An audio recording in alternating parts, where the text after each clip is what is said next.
और अब खबर महाराष्ट्र की सियासी महाभारत की। महाराष्ट्र में करीब 2 महीने बाद चुनाव होने वाले हैं। महाविकास अघाड़ी के नेताओं ने कहा है कि वो 16 अगस्त को विधानसभा चुनाव में गठबंधन का ऐलान करेंगे। वहीं मुंबई में बीजेपी कोर ग्रुप की बैठक भी हुई, जिसमें बीजेपी की तरफ से सीट शेयरिंग और टिकट बंटवारे पर बात करने की जिम्मेदारी देवेंद्र फडणवीस को दी गई। इस सब के बीच अजीत पवार चुनावी तैयारियों में जुट गए हैं। अजीत पवार की पार्टी ने आज जन सम्मान यात्रा की शुरुआत की।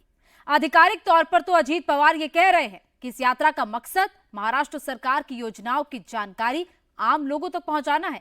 लेकिन हकीकत यह है कि अजीत पवार इस यात्रा के बहाने बड़ा पावर गेम दिखा रहे हैं। ये खेल क्या है, इसे समझने के लिए देखिए हमारी स्पेशल रिपोर्ट।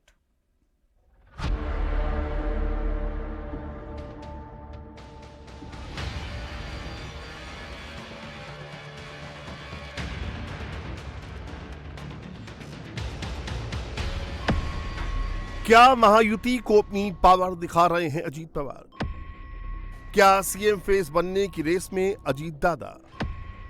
सरकार की तरफ से अजीत दादा ही क्यों कर रहे हैं वादा? महाराष्ट्र में विधानसभा चुनाव की तारीखों का किसी भी वक्त ऐलान हो सकता है। महाराष्ट्र के सभी सियासी दल मानकर चल रहे हैं कि वोटिंग अक्टूबर में होगी, यानी चुनाव में करीब 2 महीने का वक्त है। हर राजनीतिक दल चुनावी तैयारियों में जुट गया है, लेकिन इसमें सबसे आगे दिख रहे हैं अजीत पवार। वो न सिर्फ यात्राएं निकाल रहे हैं, बल्कि महायुति सरकार के कामों का क्रेडिट भी खुद देने की कोशिश कर रहे हैं। एक हफ्ते में इसके 2 उदाहरण सामने आ गए हैं।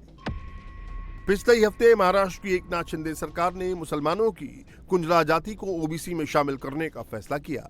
जैसे ही यह खबर सामने आई, वैसे ही एनसीपी की तरफ से ये नैरेटिव बनाने की कोशिश की गई कि कुंजला जाति को ओबीसी में शामिल करने का फैसला अजीत पवार की कोशिशों से हुआ, क्योंकि वो मुसलमान वोटरों को महायुति से जोड़ना चाहते हैं। अब अजीत पवार ने जन सम्मान यात्रा निकालनी शुरू कर दी है, जिसका मकसद लाडली बहना योजना का क्रेडिट लेना है। अजीत पवार अपने दल बल के साथ यात्रा पर निकल पड़े हैं। इसके लिए अजीत पवार की पार्टी की तरफ से पूरी तैयारी की गई है। एक लग्जरी बस को कस्टमाइज किया गया है। क्योंकि ये महिलाओं से जुड़ी योजना है, इसीलिए बस को पिंक कलर से रंगा गया है। उस पर लिखा है माझी लाड़की बहन योजना। अजीत पवार खुद भी पिंक कोट पहनकर इस पर सवार हैं। साथ में छगन भुजबल और सुनील तटकरे जैसे पार्टी के सीनियर लीडर हैं। आज से शुरुआत है। पूरे महाराष्ट्र में ज्यादा कॉन्स्टिट्यूंसी में हम जाने की कोशिश करने वाले हैं, और उसमें अभी हम महायुति में काम करते हैं। हम गवर्नमेंट में हैं। गवर्नमेंट में क्या क्या नया योजना हमने लोगों के लिए लाया है, उसके बारे में हम लोगों को बताएंगे।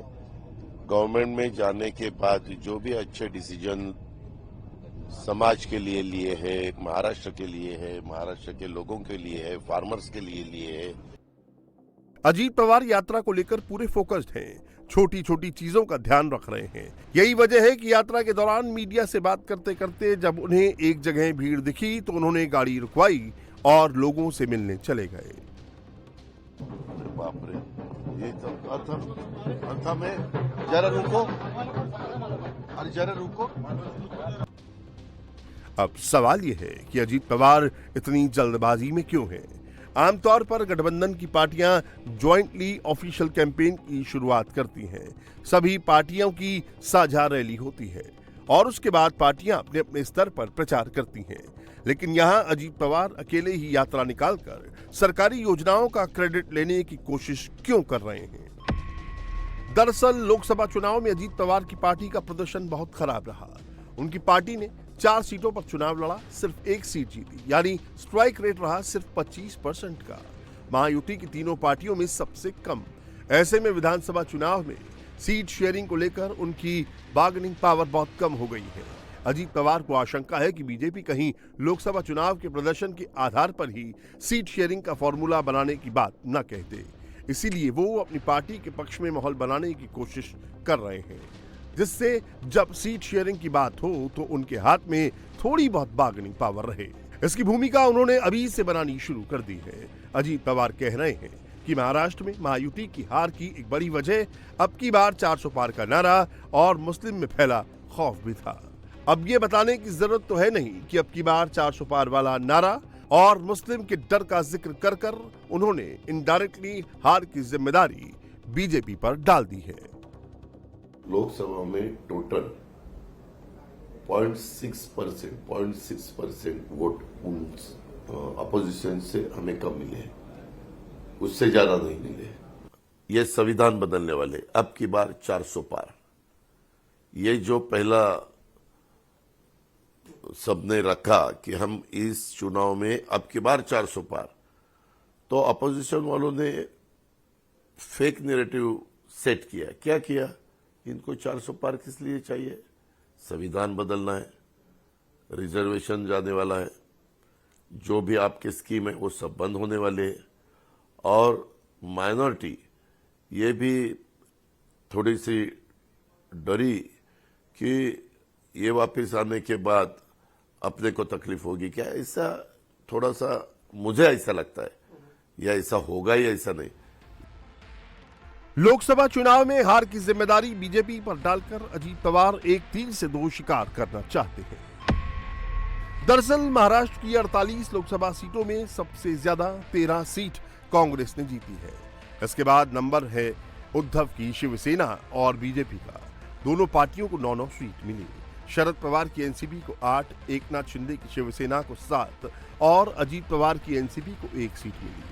1 सीट निर्दलीय के खाते में गई जो कांग्रेस को सपोर्ट कर रहा है।